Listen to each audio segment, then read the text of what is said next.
Rice मिलर्सच्या ऑफिसमध्ये काही agent टाईपचे जे लोक आहेत जे हे प्रश्न का लावायचं नाही किंवा लावल्यावर काय होणार किंवा अशा प्रकारच्या धमक्या देण्याचं व्हिडिओ क्लिप माझ्याकडे आहे. काही नेत्यांचे एजंट यामध्ये इन्व्हॉल्ड आहे. या सगळ्या एजंटवर आणि त्या नेत्यांवर आपण कारवाई करणार काय? माणसाने इतकी धमक ठेवावी की सभागृहामध्ये एखादी गोष्ट मांडली तर मग त्याचं नाव घेण्याची ताकद ठेवावी, नाही तर मग नुसतेच काहीतरी आपल्या अरे पुरावे आहे ना, पुरावे आहे, ऑडिओ क्लिप आहे, व्हिडिओ क्लिप आहे.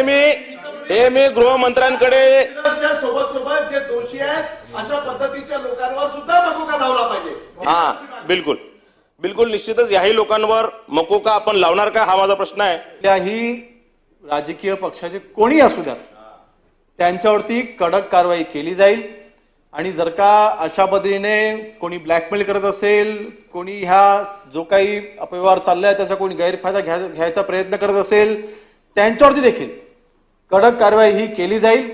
आणि मी अगोदरच म्हटलं आहे की माननीय उपमुख्यमंत्री महोदयांनी या बाबतीमधली सखोल चर्चा करण्यासाठी शेवटी ह्याचं गांभीर्य लक्षात घेता दोन्ही सभागृहामधील ज्या सदस्यांना ह्या विषयाच्या बाबतीमधली जी काही माहिती आहे ती माहिती एकत्रित करण्यासाठी आणि ह्याच्यावरती न्याय देण्याकरता ह्या विषयाची व्याप्ती बघता बैठक आयोजित केलेली आहे. त्या बैठकीमध्ये आपल्याला देखील तिथे बोलावलं जाईल.